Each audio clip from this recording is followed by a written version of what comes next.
Buenas tardes y bienvenidos a todos y a todas a esta conferencia que se enmarca dentro del ciclo de la colección Al Detalle, Obra Artística y Reflejo Social, un programa que trata de poner en valor las colecciones permanentes de los dos museos de Bellas Artes del Ayuntamiento de Gijón,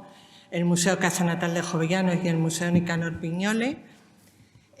contando con la colaboración de especialistas en diferentes disciplinas que nos aportan una visión transversal y multidisciplinar del conjunto de obras que vamos seleccionando cada año. En concreto, este año 2022 abordamos la colección de bocetos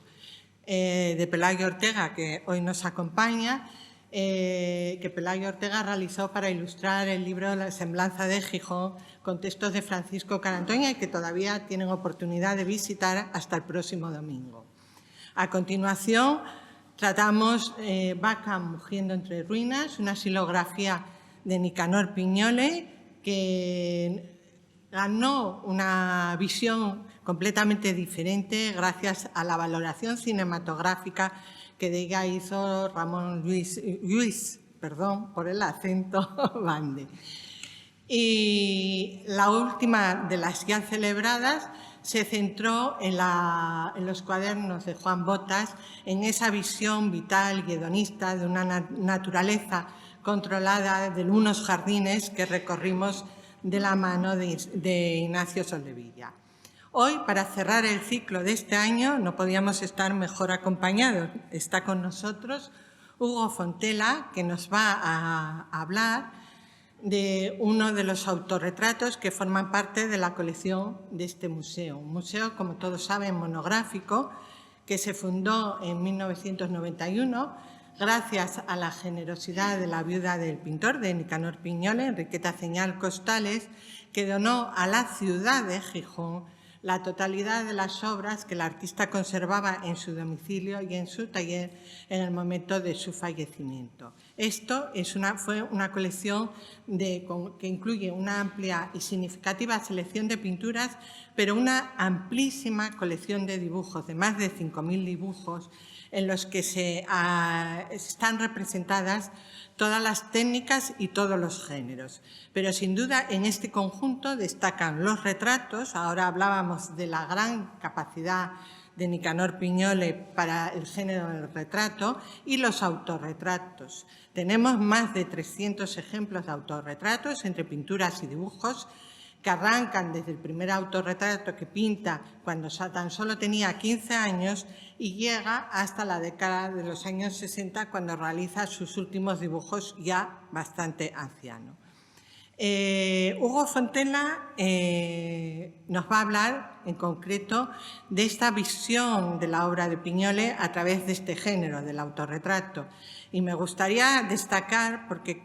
la primera vez que coincidí con Hugo Fontela, me sorprendió muchísimo su gran pasión por Nicanor Piñole, lo estábamos comentando ahora, y la llamada fue a raíz del género de los autorretratos. Había adquirido una colección de autorretratos y estaba preparando un amplísimo, por cierto, y muy recomendable artículo sobre los autorretratos de Piñole. Fue el pretexto para hablar durante bastante rato y compartir esa pasión que los dos sentimos por este gran pintor. Hugo Fontela, yo creo que es conocido por todos, es una de las figuras más destacadas de la pintura asturiana, con proyección nacional e internacional. Nace en Grau y recibe su primera formación en la Escuela de Artes y Oficios de Oviedo, pero posteriormente se traslada a Nueva York, donde completa sus estudios e instala su taller. Desde entonces ha desarrollado una carrera coherente y muy fructífera, sobre todo o fundamentalmente, yo no conozco otra faceta, en el campo de la pintura. Y curiosamente, cuando estábamos preparando la nota de prensa, habíamos incorporado el concepto o el término artista, y él nos llamó y nos dijo: si no os importa, me gusta más el nombre de pintor.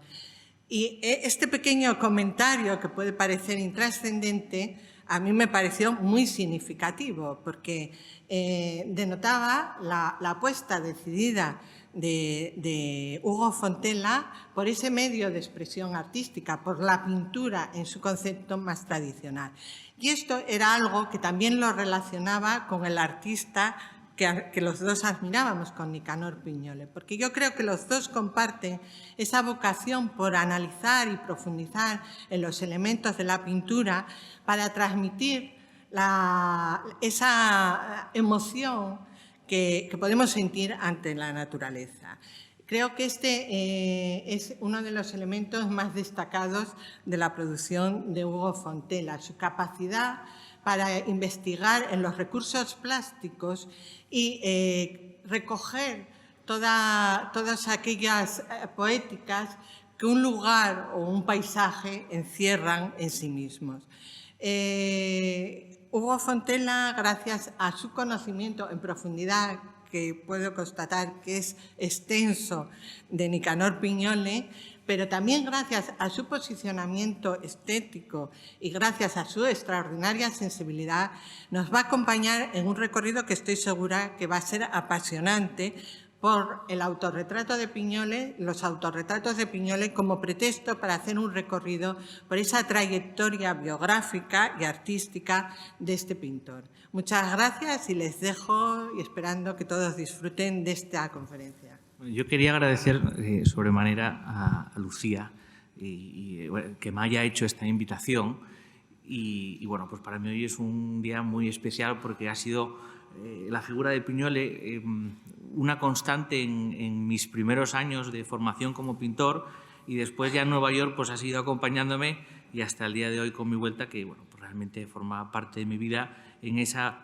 que tú decías, ¿no? en esa parte que compartimos, ¿no? De la pintura y de la pintura quizás vinculada al paisaje, ¿no? a la emoción del entorno. Con lo cual, bueno, pues después de dedicarle tantas horas de estudio, ¿no? Y de profundizar en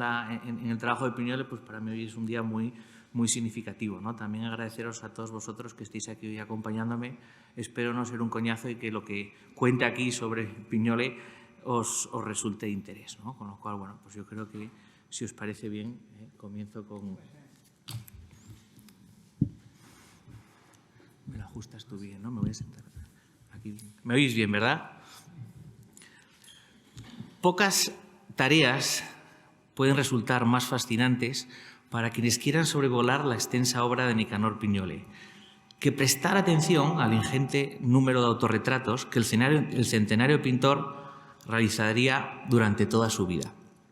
Hacerlo sin mayor búsqueda que la de su atractivo estético no restaría valor a la profundidad que ellos poseen. Ante sus autorretratos percibimos una sensación equilibrada de fuerza y de soledad. Y según vamos repasando su ingente número, nos surgen multitud de preguntas. ¿Qué llevó al pintor a inmortalizarse tantas veces? ¿Fue acaso el gesto de autorretratarse el encuentro más íntimo que el pintor podía tener con la pintura? ¿O surgieron como un modo de interpelarse a sí mismo, de ponerse en duda? Todas estas incógnitas quedan en suspenso si tenemos en cuenta que, hasta su primera vejez, en torno a los años 50, esta faceta de su trabajo sería prácticamente desconocida, salvo para su círculo íntimo, y ello, pese a que a día de hoy, buscadas con avidez entre sus coleccionistas, constituyan unos de sus rasgos más distintivos, sin ningún otro precedente dentro de la pintura de entre siglos en la que el pintor se informaría, ni tampoco en la que se llevaría a cabo en las primeras décadas del siglo XX, en las que Piñole llevaría a cabo el grueso de su carrera y en donde se afianzaría su estilo pictórico. Ahondar en estas circunstancias vitales del pintor es necesario para contemplar con cierta erudición su obra. Huérfano de padre desde los pocos meses de nacer y prohijado por su tío indiano, Piñole tendría una infancia marcada por una extensa familia, el clan Prendes, cuya estructura quedaría fuera de la norma social de la época. La figura de sus tíos, unida a la de su madre, quien viviría volcada hacia su hijo, debieron de marcar profundamente el carácter del joven Piñole. Buceando en las fuentes que a él se refieren, todas coinciden al considerarle un hombre tímido, pausado, extremadamente discreto, y aunque su forma de ser cambiaría conforme a su desarrollo vital, no podemos dejar de lado esta circunstancia para entender, al menos en parte, la génesis de muchos de sus autorretratos. El primero de todos ellos, fechado en 1894, justo 2 años después de haber llegado a la Escuela Especial de Pintura, Escultura y Grabado, más tarde conocida como Escuela de Bellas Artes de San Fernando, demuestran, como pocas obras dentro de sus primeros años de formación, la extraordinaria capacidad del pintor para la introspección psicológica. Aunque no la podamos tildar de precaria, las enseñanzas recibidas en Gijón por el joven Piñole, sobre todo de la mano de Ulpiano Alonso y Nemesio Martínez, tan solo le iniciarían en el asunto artístico, ya que sería en Madrid, de la mano de artistas tan destacados como Carlos de Haes, Luis Menéndez Pidal o Antonio Muñoz de Graín, donde adquiriría los sólidos conocimientos que acondicionarían sus años de aprendizaje. Este quedaría contenido en el autorretrato que nos ocupa y que, pese a su pequeño formato, acusa ya no solo un dominio del dibujo y del color, sino una soltura a la hora de construir con menudas y nerviosas pinceladas la morfología de su busto. La mitad del rostro aparecería en una tenue penumbra, centrando la atención sobre la parte de su cara más iluminada, cuya luz queda resuelta con jugosas pinceladas. La mirada tímida y a la vez brillante del joven, concentrada en la tarea de darse forma a su efigie, nos anticipa su carácter de manera magistral y recrea de algún modo la fascinación por la que acabaría siendo para él el eje de su existencia, la propia pintura. Es curioso cómo esta obrita contiene la esencia del estilo que adquirirán a la plenitud de sus años de formación y que, de algún modo, florecerá cuando 2 años después, y concluida ya su etapa de magisterio oficial, se incorpora al taller del pintor Alejandro Ferrand. Esta debió de constituir una etapa de primera libertad para el pintor, que le permitiría disponer de un espacio en la capital, en el que trabajar en contacto con modelos del natural y con la supervisión de quien entonces gozaba de un fuerte prestigio como pintor, a la vez que le pondría en contacto con otras sensibilidades artísticas que brillarían a la par en las primeras décadas del siglo que pronto comenzaría, como el jienense Cristóbal Ruiz o los hermanos Zubiaurre. De esta época no nos quedan testimonios dentro del género que nos ocupa, pues para ello debemos de esperar a los primeros años del siglo XX. En este lapso de tiempo, la fisonomía del pintor alcanzará la edad adulta y tras su etapa madrileña, el pintor buscaría culminar su formación con el viaje al extranjero tan anhelado por cualquier artista en ciernes.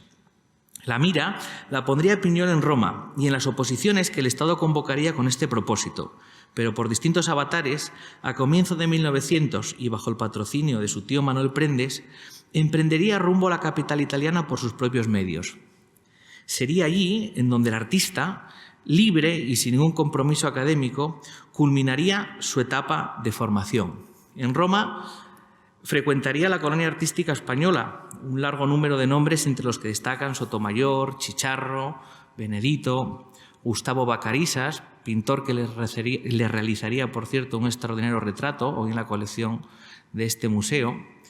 o los asturianos Álvarez Sala y Prado Norniella.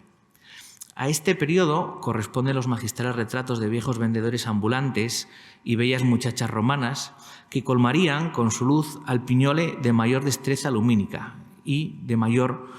fuerza de colorido. Tan solo Jesús Villapastur nos da la pista de un autorretrato realizado allí, que este autor sospecha se el trate del reproducido en el catálogo de la muestra monográfica realizada en 1988 y que les muestro aquí. Si bien se aleja del luminismo presente en todas las obras de su etapa italiana, se nos presenta como el mejor ejemplo de la solidez técnica y estilística alcanzados por el pintor, quien se inmortalizaría sobre un fondo oscuro con el bigote a la mexicana, que durante los primeros años del siglo XX usaría. Pintura sobria y elegante, en ella el pintor nos mira de soslayo, no sin cierta altanería, destacando de ella la soltura y larga pincelada con la que está resuelta. Realizado este autorretrato en Roma o no, esta obra podemos situarla, con pocas dudas, entre las primeras dentro de la línea temporal de autorretratos que hoy conocemos, y a ella debemos de vincular el buen número de bellos y elegantes pasteles y dibujos en los que el rostro del pintor se nos presenta adulto, seguro y satisfecho. Aún así, existe en ellos cierta distancia, cierto silencio que interpela al espectador. Es el mismo silencio que Manuel Benedito se vería obligado a explicar entre sus amigos, pues al verle pasear por Roma sin apenas pronunciar palabra, con tan solo una frase le definiría. Dice: Pignole no habla porque va pintando. A este primer grupocico de autorretratos debemos de vincular los escasos ejemplos en donde el artista se inmortalizaría en un exterior, unánimemente vinculado a la Quinta de Chor. Este óleo que ven aquí, realizado a su vuelta de Roma, presentaría el busto de Pignole a través de un suave contraluz. La gama de verdes, naranjas y amarillos del fondo y los tonos rosa y violeta del rostro son, en este caso, claros deudores de la pintura impresionista francesa. En ello tendría que ver el viaje que de camino y regreso a Roma realizaría el pintor a París, polo artístico cercano a Pignole, gracias al buen número de amigos que en Madrid y luego en Roma frecuentaría, quienes sí tendrían un contacto arraigado con la capital francesa. En todo caso, esta pintura, la primera en la que plasmase la famosa balaustrada de la finca familiar de Carreño, acusa una mayor libertad conceptual, menos acondicionada por la técnica decimonónica aprendida en su etapa madrileña. Resulta interesantísimo cómo el pintor indaga el resultado plástico resultante de pequeñas y concisas manchas de color, ya alejadas de los jugosos empastes y de la luz desmesurada que definirían sus obras romanas, para a través de matizadas y leves capas de color ir dando forma a su rostro y al paisaje que le sirve como fondo. Este ciclo de obras, de los que al menos conocemos dos pasteles análogos, destacan precisamente por prestar atención al entorno en el que el pintor decide inmortalizarse. La quinta familiar de Prendes constituiría para él un algo de Arcadia prodigiosa, cuyo entorno le provocaría algunas de sus mejores obras durante las primeras décadas del siglo XX, y sería precisamente en ella donde realizaría con toda probabilidad este ciclo de pinturas. Volviendo a su progreso como artista, el regreso de Roma traería para Pignole un buen número de citas, en las que con mayor o menor fortuna participaría. En 1903, la muestra de dos de sus obras y la feroz crítica del periodista de Flor desde las páginas del Comercio molestarían al pintor, quien sin embargo compensaría en la capital su incipiente carrera, con una discreta medalla de honor en la Nacional de 1904 gracias a su obra romana Familia Pobre. Malogrado el intento de regresar a la capital italiana ese mismo año por medio de las pensiones convocadas por el Estado, poco después, en 1905, la recién creada nueva Sociedad de Artistas Españoles contaría con él para la muestra que inauguraría un joven Alfonso XIII ese mismo verano en San Sebastián. En ella, Pignole coincidiría con hombres tan relevantes de la plástica española como Regoyos, Baroja, Hermoso, Miguel Nieto, aunque la muestra, por salirse pretendidamente del sistema, no sería acogida con demasiado entusiasmo por las fuerzas vivas de la capital. Los primeros años de Pignole como pintor establecido, pese a las citas en las que participaría y los reconocimientos que recibiría, quedarían marcados, valorando las críticas que las hemerotecas nos ofrecen y la propia bibliografía del pintor, por la constatación de que no solo con la valía artística se podría progresar en el complejo circuito oficial. Así lo debió de intervenir el pintor, quien declinaría la oportunidad de participar en la Exposición Internacional de Barcelona de 1907 y en otra que nos lleva directamente al asunto que nos ocupa. Invitado ese mismo año, en 1907, por su amigo catalán Baldomer Gil i Roig, que durante su tiempo en Roma sería compañero de estudio de Bohemia, este afiaría al pintor que no se ocupase más del asunto público, y el rechazo a la invitación que le haría para participar en la muestra de autorretratos de artistas españoles celebrada en el Círculo Artístico de Barcelona así lo constata.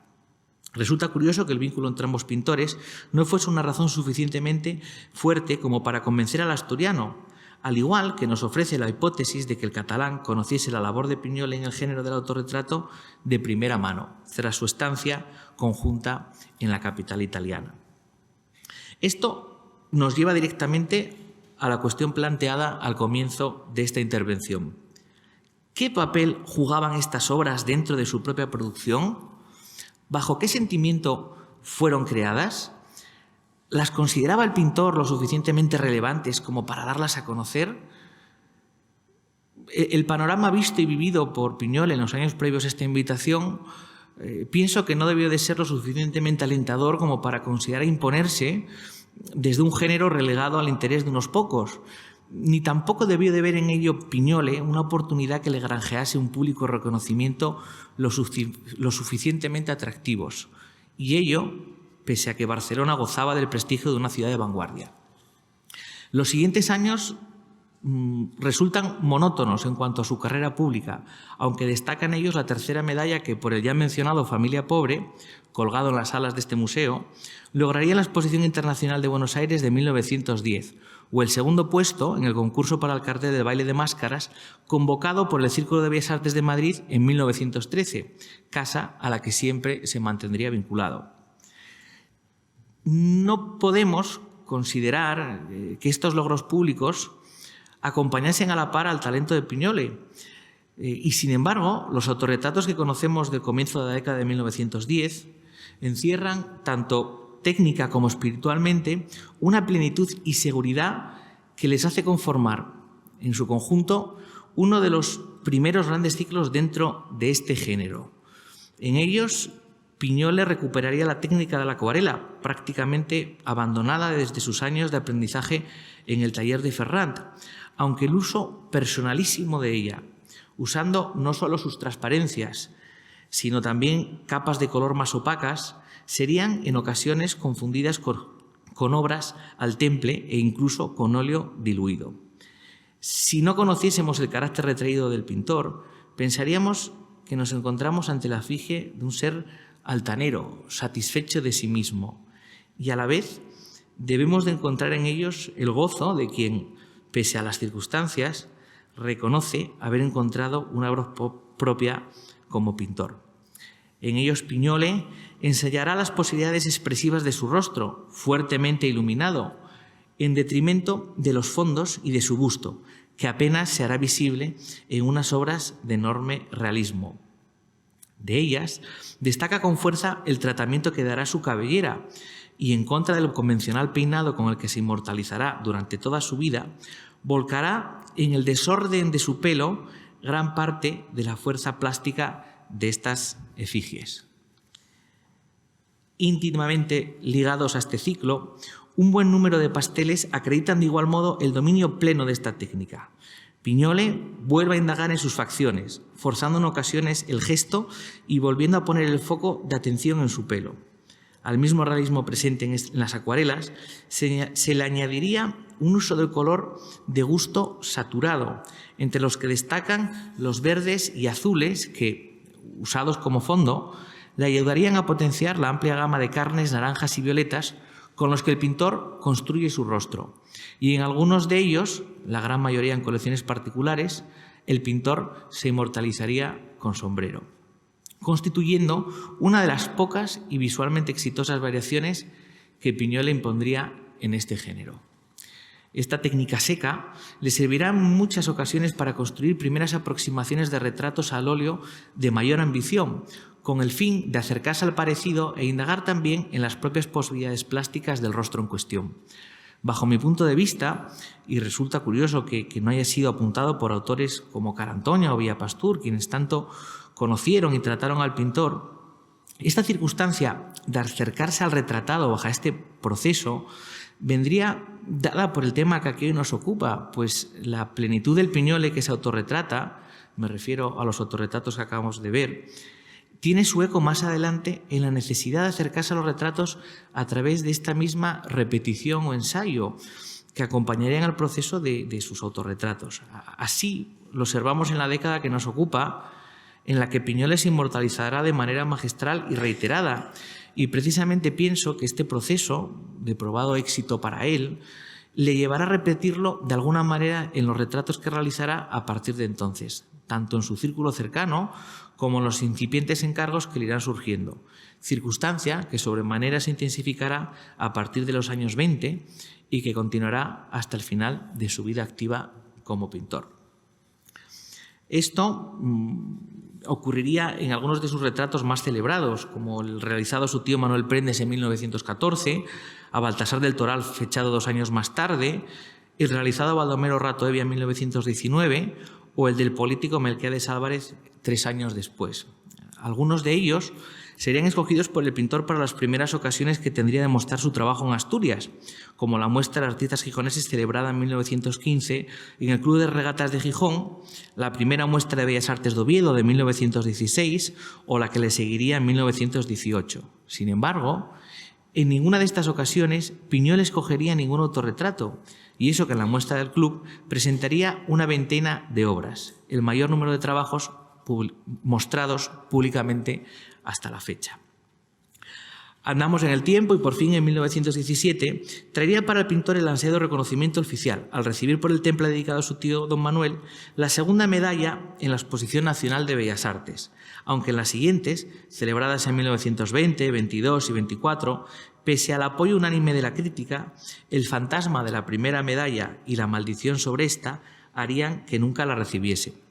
Las palabras de Vaquero Palacios a este respecto son exactas y resumen en buen modo su carácter. Piñole nunca supo dar voces y en las nacionales había que ir gritando. A punto de cumplir los 40 años y aunque por diversos motivos ajenos a su valía artística nunca llegaría al más alto galardón, la década que le sigue resulta extraordinariamente interesante. Por un lado, el pintor sería incluido desde 1923 hasta entrados los años 30 en las muestras de pintura internacional organizadas por el Instituto Carnegie de Pittsburgh, etapa que merece en sí misma un estudio profundo. En el 24 participaría por primera vez en la Bienal de Venecia, a la que regresaría en el 30 y en el 36, y en 1925 participaría con un buen número de obras y con gran consideración por parte de organizadores y de miembros en la legendaria muestra de la Sociedad de Artistas Ibéricos, celebrada en el Palacio de Exposiciones del Retiro de Madrid, junto a nombres capitales de las artes plásticas españolas del siglo XX, como Dalí, Bores, Palencia o Solana, cuyos trabajos influirían en las prodigiosas naturalezas muertas llevadas a cabo por el pintor en la siguiente década. Antes,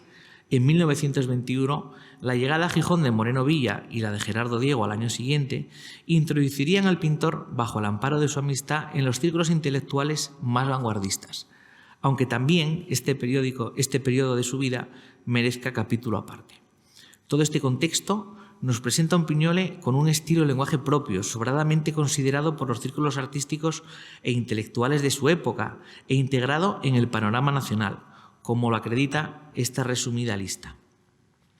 A este periodo, que corresponde con su plenitud física y teniendo en cuenta la dificultad que entraña ofrecer una datación precisa de sus obras,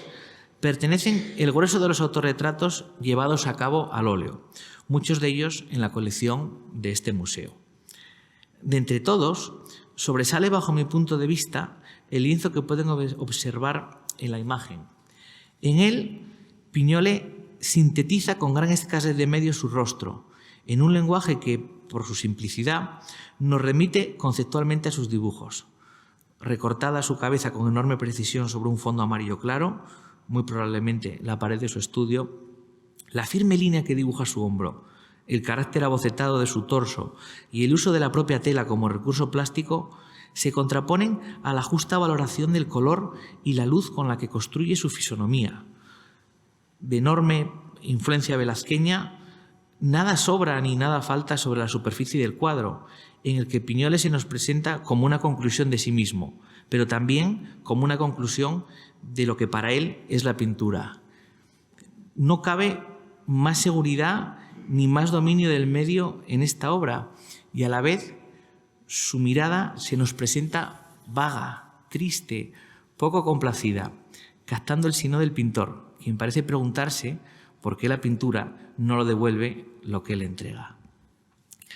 En la misma línea velazqueña, este autorretrato, en el que el pintor se inmortaliza en su estudio, muestra el paso del tiempo en su rostro, a la vez que manifiesta en su semblante cierta quietud y resignación. El fondo oscuro que capta delicadamente el ventanal interior de su taller ayuda a potenciar su rostro, bastante iluminado, lo que no le impide, con justas manchas de color, construir con maestría su semblante, a través de matizados verdes, violetas o amarillos. La estoicidad que emana esta obra estaría igualmente contenida en los autorretratos que le siguen, donde anotaría su condición de pintor al abrir el foco de atención sobre su torso. Pignole se mira al espejo para pintarse, y es precisamente en esa actitud en la que se plasma abiertamente. En algunos, tan solo incorporaría una mancha vertical para representar el lienzo sobre el que trabaja, y que de nuevo nos remite al genio de las Meninas y su celebrado cuadro. De hecho, en estas dos obras que vemos aquí, el pintor vuelve a ensayar las posibilidades puntuales de una idea, y casi me atrevería a afirmar que una y otra pintura giran en torno a una misma pulsión creativa, les une una misma búsqueda o conquista estética. En otras obras, el pintor ampliaría aún más su mirada, prestando atención a sus manos, portando su paleta y pinceles e incluso representándose en la misma acción concentrada de pintar. Probablemente por constituir un medio más ambicioso y por lo tanto menos inmediato que sus dibujos, pasteles o acuarelas, en todas las pinturas en las que se inmortalizaría aparecería vestido con traje, corbata oscura y camisa blanca, atuendo que definiría su imagen prácticamente durante toda su vida. Y en ocasiones, aunque se pueda confundir con la mencionada vestimenta, se puede apreciar en ellos el blusón oscuro o guardapolvo que el pintor usaría para trabajar. Pignole se acerca al ecuador de su vida. Poco antes, en el año 26, el Heraldo de Madrid, el periódico El Heraldo de Madrid, capitaneado por Rafael Marquina y José Francés, organizaría, tras un viaje a Asturias, la magna exposición de artistas asturianos celebrada en las salas de la Sociedad Española de Amigos del Arte, ubicadas en la actual Biblioteca Nacional. Francés, quien tras varios años de veraneo en Avilés conocía de primera mano la escena artística asturiana, guiaría a Marquina en el propósito, seleccionando en el estudio de Pignole 4 obras para la muestra. Debió de ser entonces cuando ambos periodistas descubrirían en el caserón familiar de la entonces llamada Calle del Velódromo, hoy enfrente de este museo, el ya considerable conjunto de autorretratos pintados por Pignole, pues 2 años después, también comandado por Marquina, el Heraldo organizaría durante el mes de octubre una amplia exposición de autorretratos de artistas españoles, en la que sabemos que Pignole participaría con una sola obra al óleo. La relevancia de esta muestra la acreditan nombres como Benedito, Solana, Hermoso, Pla, Macho o Vázquez Díaz. Y lo que más curioso resulta es que este dato haya pasado inadvertido para los biógrafos del pintor en general y en los trabajos que, en particular, se han dedicado a esta faceta de su trabajo. Jesús Villapastur, que desde mediados de los años 50 tanto frecuentaría al pintor, afirmaría en el catálogo dedicado a sus autorretratos en 1988 que nunca antes habían sido expuestos hasta la muestra retrospectiva celebrada en el Museo de Arte Contemporáneo de Madrid de 1974, aunque el Luarqués tiene el mérito de haber reproducido uno de ellos en la primera publicación que se le dedicaría al artista, debida a su pluma y editada por la Caja de Ahorros de Asturias en 1958. El dato es relevante porque sería la primera vez que Pignole rompiese la barrera íntima construida en torno a estos trabajos,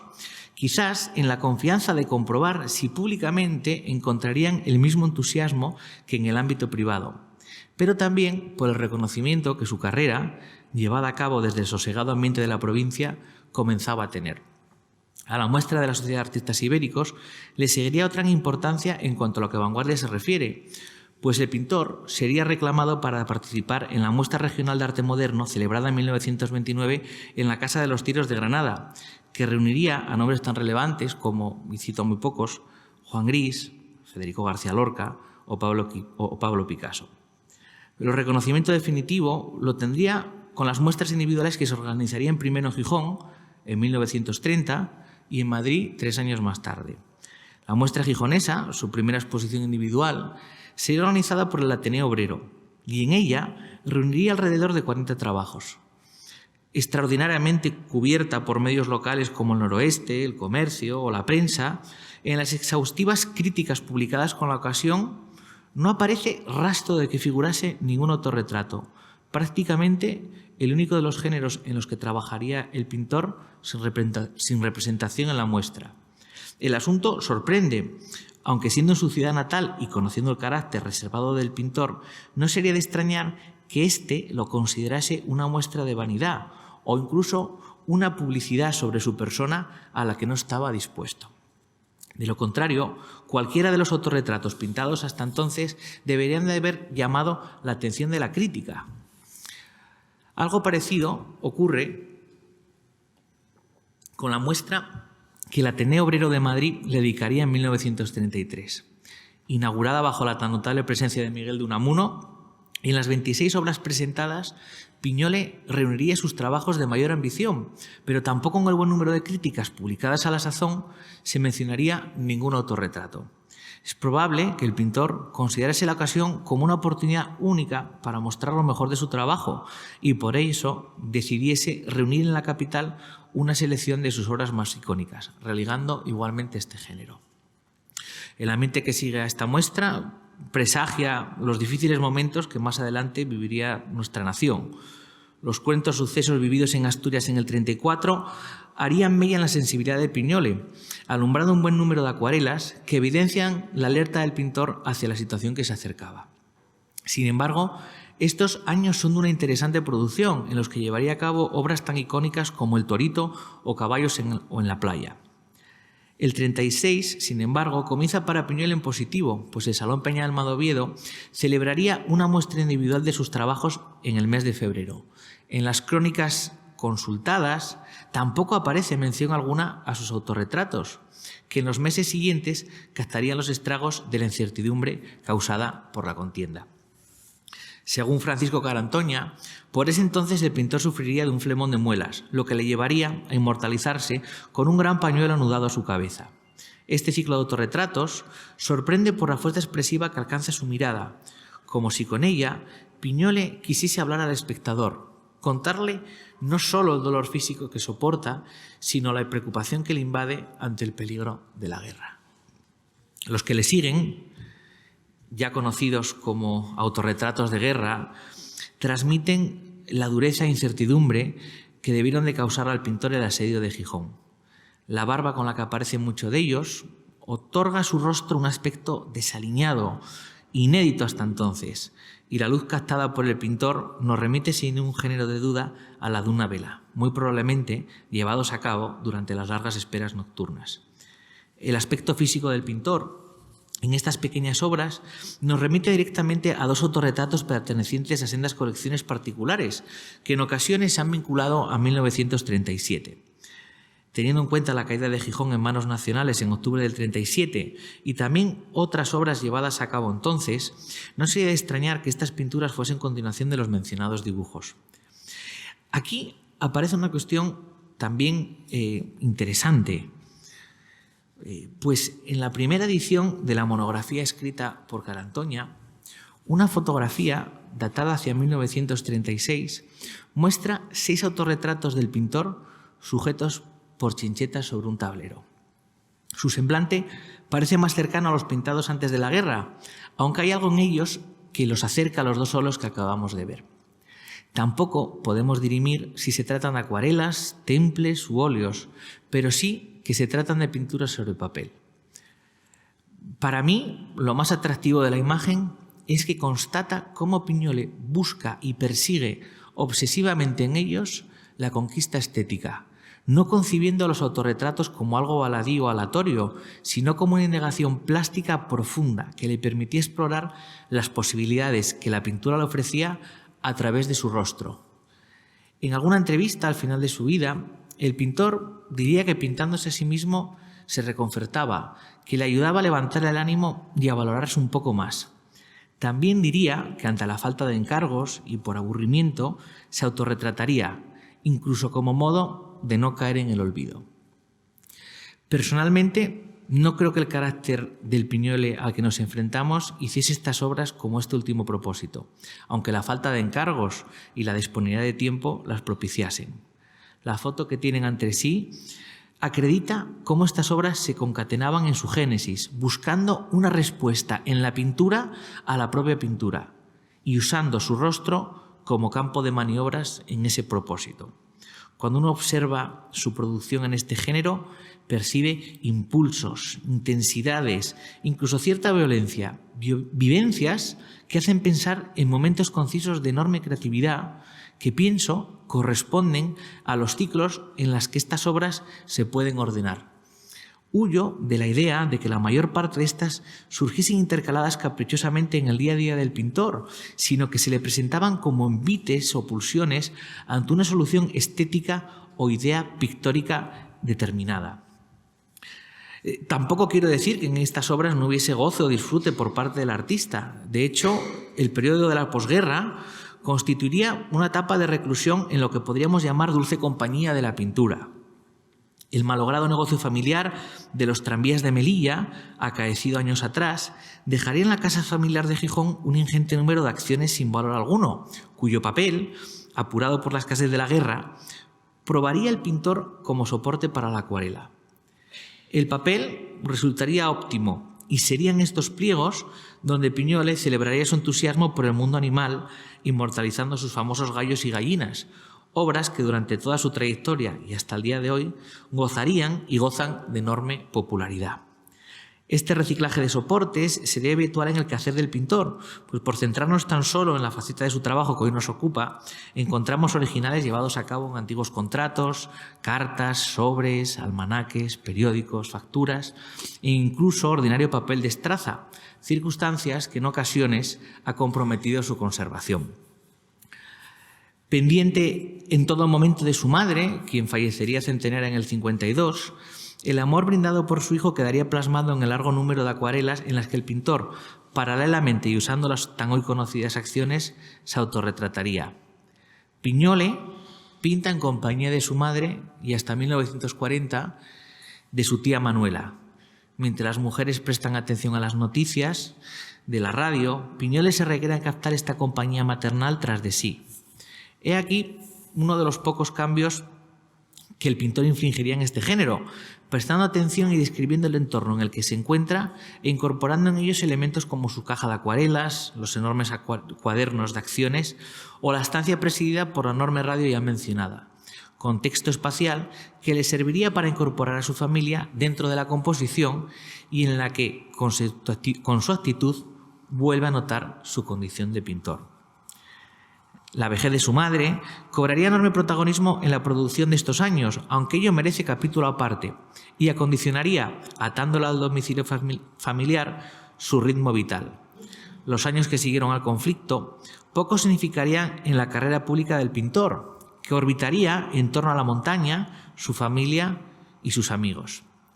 Dos muestras organizadas en 1943, la primera en Oviedo por la obra sindical Educación y Descanso, y meses después en Gijón, en el Real Instituto Jovellanos,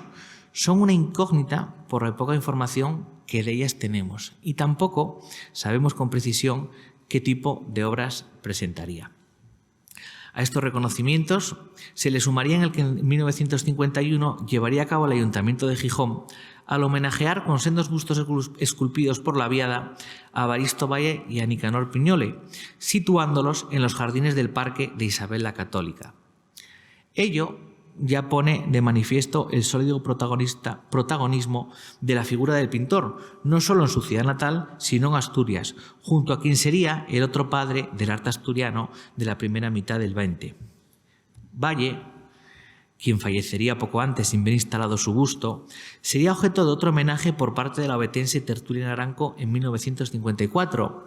quien organizaría en la capital del Principado la llamada Exposición de Artistas Asturianos Homenaje a Evaristo Valle. El asunto tiene que ver con el tema que nos ocupa, pues realmente sería esta la primera vez que se publicase un autorretrato de Piñole. El ambicioso catálogo que se editaría con motivo de la muestra recogería una biografía de cada uno de los participantes, y la de Piñole, como la de casi todos, sería acompañada de la reproducción de un autorretrato. Aunque aún habría que esperar 4 años más para que Jesús Villapastur publicase a través de la Caja de Ahorros la primera monografía del pintor, en donde aparecería igualmente reproducido todo autorretrato. Hasta donde sabemos, esta, la de la exposición homenaje a Evaristo Valle, sería la primera ocasión que en Asturias se hiciese pública esta faceta del artista. Volviendo a la génesis de estos, desde los realizados en compañía de doña Brígida hasta estas 2 publicaciones, el rostro de Piñole sufriría imperceptibles cambios que le acabarían de acercar al aspecto que prácticamente conservaría hasta su muerte. Sin embargo, en su manera de hacer, y aquí volvemos a la idea antes anotada, la necesidad de indagar en las posibilidades plásticas de su rostro nos ofrecen un Piñole distinto. Por un lado, a través de la técnica de la acuarela, el pintor captará planos cercanos de su rostro. De enorme simplicidad y acondicionados por una gran libertad, se verá tentado por analizar cómo actúa la luz sobre sus facciones, adquiriendo estas pequeñas obras de carácter casi monocromo una enorme expresividad. Por otro lado, lo que tienen intuitivas quedará plasmado en el buen número de tintas y dibujos a lápiz en los que el pintor contemplará maneras de enfrentarse a su rostro con mayor desenvoltura. Fumador asiduo, Piñole se autorretratará con pitillo y en ocasiones con boina, aunque desde mi punto de vista las piezas plásticamente más interesantes serán las tintas construidas a partir de pequeñas y apretadas líneas que presagian el lenguaje esencial que acondicionará sus últimos años. En ellas, el maestro Piñole, desasido de las coordenadas de su rostro y guiado por la intuición de sus facciones, construirá, sin apenas levantar la pluma del papel, una maraña de líneas que lograrán representar el volumen de su cabeza y la profundidad de su gesto de modo magistral. Esta libertad creativa vendrá a coincidir con lo que podríamos llamar la etapa del grato reconocimiento. Esta comenzaría de algún modo con la exposición antológica que en 1955 organizaría la madrileña Sala Toisón. La exposición homenaje al pintor de Asturias Nicanor Piñole reuniría más de 40 obras, pero según el listado del catálogo, ningún autorretrato. Los reconocimientos públicos seguirán a esta muestra, aunque me parece poco útil extenderme aquí en ellos, pero podríamos decir que culminarían con la muestra que en 1974 le dedicaría el Museo de Arte Contemporáneo de Madrid. De todos ellos, destaca, si se puede entender como reconocimiento y no como un acto de justicia, la monografía que Francisco Carantoña escribiría y que el Ayuntamiento gijonés editaría en 1964. La obra constituye una Biblia para quienes quieran profesar interés o admiración hacia el pintor, y en ellas se darían a conocer de manera amplia sus autorretratos y las circunstancias que les rodea. A partir de aquí, me parece poco interesante desgranar el enorme número de muestras en las que el pintor concurriría, muchas de ellas de índole comercial, ni dirimir si en ellas formaron parte algunas de estas obras. Realmente debemos de esperar a la exposición antológica ya mencionada del año 74 para apreciar públicamente el gran número de autorretratos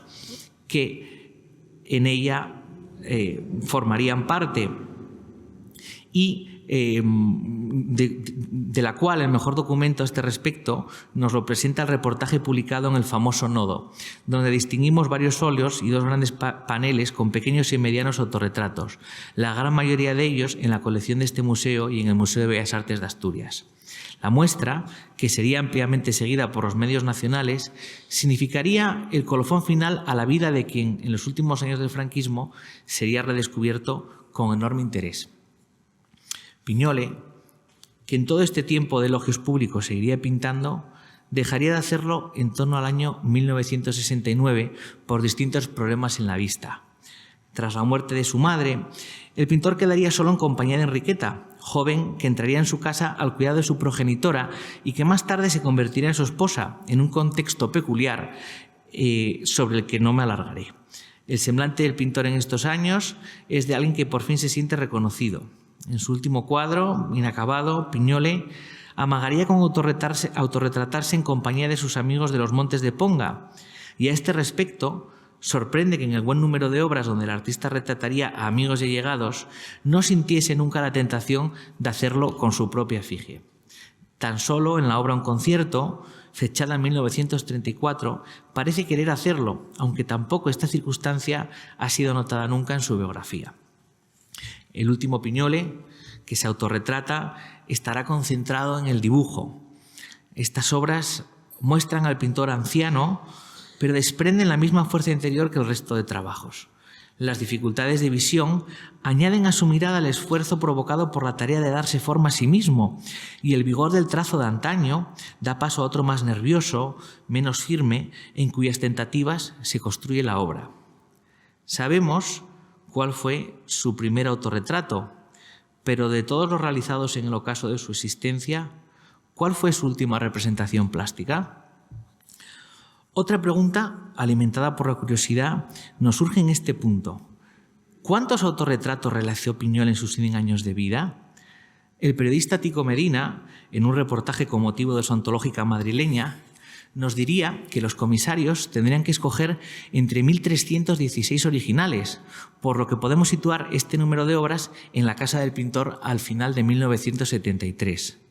Estas obras acabarían convirtiéndose en el mejor reconocimiento de amistad por parte del pintor hacia su familia y allegados,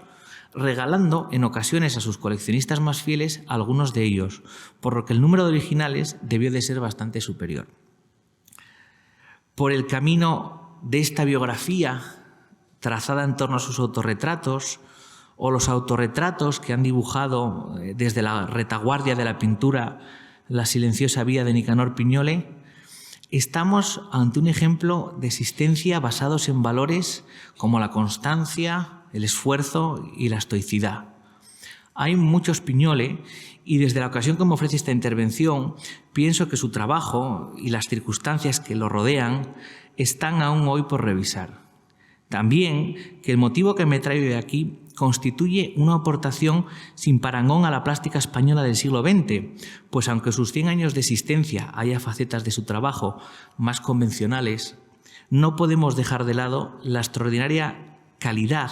y valor que, en su enorme conjunto, constituyen sus autorretratos, pues ellos dan cuenta, bajo la identidad de Nicanor Piñole, de nuestra condición humana. Me gustaría finalizar esta conferencia con unas palabras escritas en 1958 por Ignacio Lavilla, que amplían el foco sobre la obra de Piñole, quien, sobre todo, fue un extraordinario amante de la naturaleza. Y como ahí al hombre está irremediablemente unido, y sobre el hombre, con sus miedos y sus certezas, ha girado esta intervención, con ellas a cabo. Por eso diré, para no cansaros más, que cuando Asturias haya pagado su progreso al precio de entregar parte de su carácter, cuando el paisaje puro le hayan salido las inevitables excrescencias urbanas y las plantas industriales acorralen más aún a nuestras plantas auténticas, a nuestros helechos, a nuestros robles, hayas y castaños seculares, quedarán los cuadros de Piñole para recordarnos que fuimos así y que podemos seguir siendo así al regustar el perfume de un pasado que se vela entre el humo de la honrosa actividad humana. Muchas gracias.